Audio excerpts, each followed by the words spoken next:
নমস্কার বন্ধুরা, এই গরমে সব কে কেমন আছেন? প্রচুর গরম পড়েছে, প্রচুর ঘাম হচ্ছে, সবার ঘাম হচ্ছে। সেই গরমে বেরোনোটাও রাস্তাঘাটে খুবই খারাপ। তাই আমি এই গরমে কী করবো, একটু মাটন রান্না করলাম খুব অল্প তেল দিয়ে, অল্প মশলা দিয়ে। 3 থেকে 4 দশন আমি তেল দিয়েছি, বেশি দিই নাই।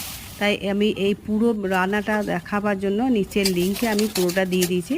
আপনারা নিচের লিঙ্কে দেখে নেবেন। অনুরোধ রইল আপনাদের কাছে, এটা আমি পুরোটা দেখার জন্য। আমি এখানে অল্প সময়ের মধ্যে অল্পটুকুই আমি আপনাদেরকে দেখিয়ে দিলাম। আমি মাটনটা রান্না করতে গিয়ে গোটা রসুন ব্যবহার করেছি। গোটা রসুনটা আমি যখনই রান্না করি মাটনটা, তখনই গোটা রসুন দিই। এটা আমি শিখেছি আমার বাবার কাছে খাওয়া। আমার বাবা খেতে খুব ভালোবাসতেন মাটনের সঙ্গে গোটা গোটা রসুন দিয়ে, খুব ভালো লাগতো। আপনারাও একবার ট্রাই করে দেখুন না এরকমভাবে রান্নাটা করে, আমার বাবার এটা। তারপর সুন্দর করে একটা গার্নিশ করে দেবেন। আর রান্নাটা সত্যিই খেতে ভালো ছিল, খুব হালকা পাতলা ঝাল।